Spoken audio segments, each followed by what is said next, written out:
Welcome to SR media. Kalyana Lakshmi Shaadi Mubarak పథకం నిరుపేదలకు వరం లాంటిది అని ఆదిలాబాద్ ఎమ్మెల్యే పాయల్ శంకర్ అన్నారు. జిల్లా కేంద్రంలోని మున్సిపల్ కార్యాలయంలో లబ్ధిదారులకు చెక్కులను మున్సిపల్ చైర్మన్ జోగు ప్రేమందర్ తో కలిసి పంపిణీ చేశారు. ఈ సందర్భంగా ఎమ్మెల్యే మున్సిపల్ చైర్మన్ మాట్లాడుతూ ఈ పథకానికి దరఖాస్తు చేసుకున్న తర్వాత మధ్య దళారులు అధికారులు డబ్బులు అడుగుతున్నట్లు తమ దృష్టికి వచ్చిందని పేర్కొన్నారు. ఎవరికి కూడా నయా పైసా ఇవ్వనవసరం లేదు అని డాక్యుమెంట్లను దరఖాస్తుకు జతపరిచి మీ సేవలో ఆన్లైన్ లో చేసుకోవాలి అని సూచించారు. ఈ కార్యక్రమంలో మున్సిపల్ అధికారులు లబ్ధిదారులు పాల్గొన్నారు.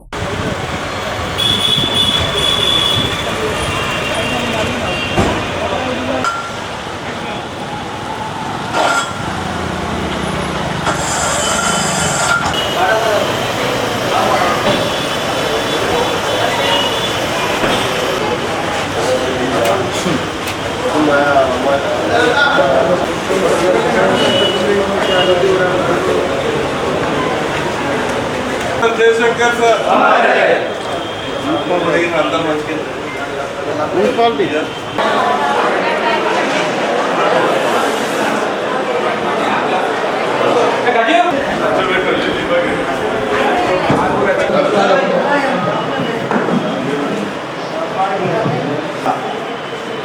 आज लोग इतना परेशान है, रहने के लिए घर नहीं है, रहने के लिए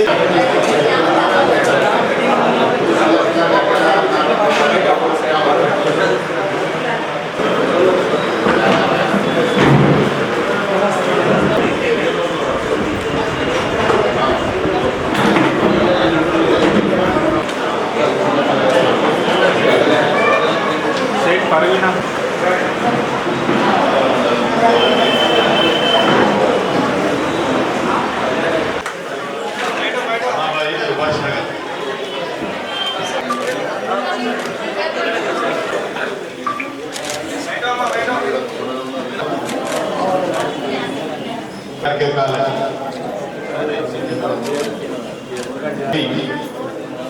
आदिलाबाद अर्बन సహాయాన్ని మధ్యవర్తుల ప్రమేయం లేకుండా నేరుగా పొందేటటువంటి అవకాశం ప్రభుత్వం ఇస్తున్నప్పుడు దాన్ని పూర్తిగా అవగాహనతో ప్రభుత్వం చేసేటటువంటి ఏ కార్యక్రమాన్నైనా సరే ప్రజలు పొందడం అనేది వాళ్ళ హక్కు. నేను మొన్న అసెంబ్లీలో కూడా ఒక విషయం చెప్పిన, పెళ్ళైన వెంటనే వారం 10 రోజుల లోపల ఇంక్వైరీ చేసి వాళ్ళ ఖాతాల్లో వేసేటట్టు ప్రయత్నం చేయాలని కూడా నేను ప్రభుత్వానికి చెప్పిన. ఎందుకంటే పెళ్ళైన తర్వాత 6 నెలలు సంవత్సరం తిరిగి అప్పులు చేసి బాకీలు చేసిన వాళ్ళకు వడ్డీలు కట్టలేక ప్రభుత్వం నుంచి వచ్చేటటువంటి చెక్కులు ఆలస్యమైనటువంటి సందర్భంలో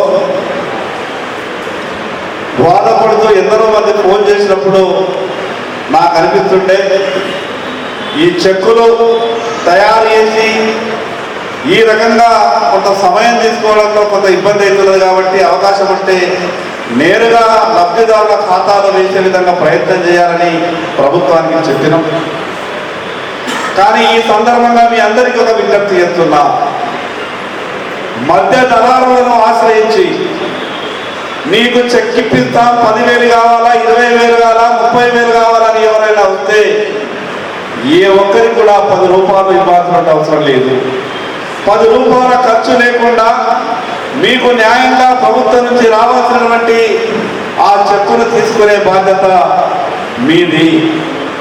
सभी लोगों को मेरे तरफ से एक बात बोलना चाह रहा हूँ, ఇబ్బంది ఉంటే నాకు ఫోన్ చేసే ప్రయత్నం చేయండి, లేదా మీరు ఆఫీస్కి రావచ్చు, ఇంటికి రావచ్చు, కానీ డబ్బులు ఇచ్చి ఇబ్బంది మాత్రం ఎక్కడా కూడా పడద్దు.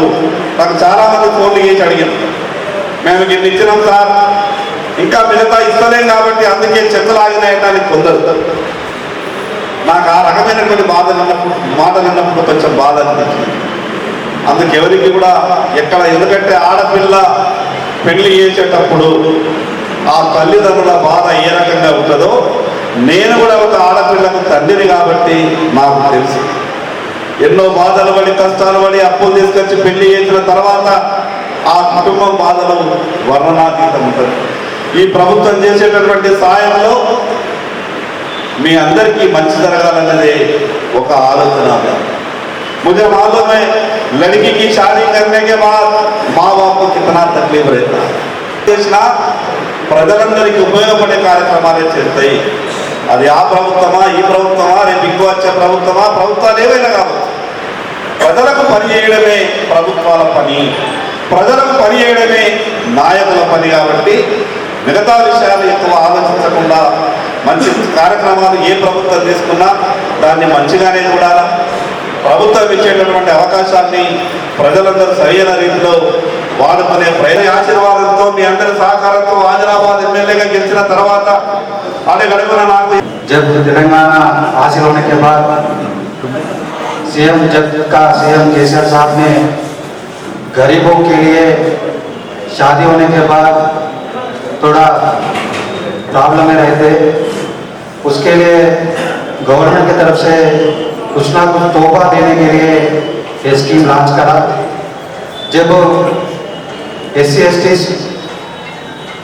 पहले चालू करे थे, बाद में पीसीओ का, बाद में माइनॉरिटियों का, बाद में जनरल गरीब वाले को देने के लिए ये स्कीम लॉन्च करे. बाद में 75,000 करा, बाद में 1 लाख रुपए करके ये कल्याण लक्ष्मी होम शादी मुबारक का स्कीम कंटिन्यू चल रहा. और कांग्रेस के हुकूमत में भी ये स्कीम कंटिन्यूस चल रहा है. उन्होंने कांग्रेस का पार्टी जब इलेक्शन के टाइम पे फिर 1 लाख